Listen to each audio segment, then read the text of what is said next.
Hello YouTube, I'm Nix. Welcome to my channel. Today we're going to cover a story by Nick Weaver. The story is called The Note. It deals with some very heavy themes, so viewer discretion is advised. Let's begin. So my girlfriend and I just got into a relationship ending type of argument. Her co-worker Brad has been blatantly flirting with her. He's constantly calling her sexy, sending her shirtless pictures, and keeps inviting her over. But of course, he's just a friend. No matter how hard I try to explain to her that it's not okay for him to be doing that if he's just a friend and respects our relationship, she just won't budge.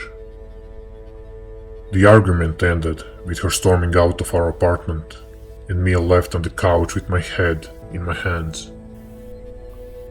Knowing she probably just needed some time to calm down, I didn't try to chase after her or text her. This hasn't been the first big argument. Sadly, after a long time of dating someone, these arguments are bound to happen. I picked up my phone and decided to call my friend Marcus to see if I could come over. Marcus and I have been friends for 19 years and we're always there as a listening ear for each other, and I needed that desperately now. "What's up, man?" Marcus said as he answered the phone. "Hey man, Avery and I just got into a huge fight and I gotta get out of the house. Do you mind if I stop by and hang out for a little bit?" I asked in a solemn voice. "Of course, man, I don't mind. I got a fresh 12-pack of our favorite beer in the fridge. Come on over," he said in a caring, sympathetic tone. "Okay, man, I'll see you in a minute," I said as I hung up the phone. Marcus' house was about a 5-minute drive away, but I decided to walk there to have time to get some fresh air and to calm down a little bit. "She still loves you, Nathan. You know she does," I thought to myself. "She doesn't love you. She's probably going to sleep with Brad, or tell her friends how much she hates you," my consciousness smoked back. Headlights blinded my thoughts and vision as they passed by. A brief second of clarity with each time a car passed. I decided to look down at my phone to see if just maybe Avery texted me, apologizing for how she acted. Unfortunately, the reality hit me when I opened up my phone to see a blank wallpaper, devoid of any notifications. As I looked up from my phone, the headlights seemed brighter as tears welled in my eyes. But the headlights didn't pass by this time. They were followed by a smack sound, the sound of metal and glass shattering, and then darkness. They say a life slows down as you're about to die. It didn't for me. Maybe it was because I didn't see it coming. Each time I blinked, I saw the scenes change. From a teen girl jumping out of her car apologizing with her phone clutched in her hand, to the red and blue flashing lights as I was loaded into the ambulance. I woke up a couple of days later in a hospital room, unable to move. Balloons were tied on my bed, but nobody in sight. After a few hours of staring at the ceiling later, a nurse walked into my room and immediately dropped her clipboard to run and get a doctor. They both ran into my room, immediately checking my vitals. The doctor began to explain that I was hit by a distracted driver and was not expected to live. The doctor then explained that he had called the people in my emergency contact list, but only Marcus had answered. He said as he nodded towards the balloons tied on my bed. "What about Avery?" I asked.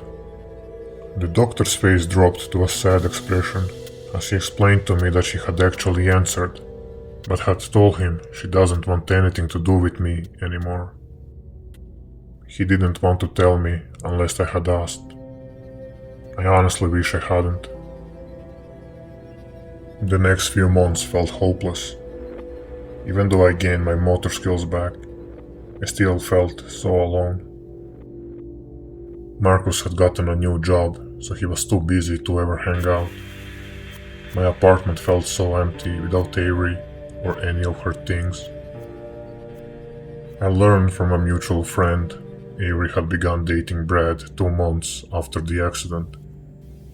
I am truly alone. I saw her at the grocery store today. As I began to walk over to talk to her, Brad came up and kissed her on the neck. I turned around and walked out of the store, leaving without the groceries I needed. That brings me to right now. After I finish writing this, I will be swallowing all of the remaining painkillers I was prescribed. So with that, I said goodbye. Marcus, I am very sorry, and I'm thankful for all of your support. And Avery, fuck you. Nathan was found 6 days later after another person in his apartment complex complained of the smell of rot coming from his room. The note was shared to Marcus and Avery. Avery never came to his funeral, but many did. All throughout Nathan's recovery and battle with mental health, he had many silent supporters. This was the note, and it was heavy. I really want to include author's note he left after the story. It reads, "Always check up on your friends, and if you're thinking about committing suicide, talk to a professional and get the help you need. You are not alone in your journey. People love you. I'm rooting you on. You can get better." I could not have said it better myself. Take care of yourself, no matter how bleak it may seem. It can and will get better. That's it for today. If you enjoyed the content, please leave a like and a subscribe. Until next time, take care of yourself. Goodbye.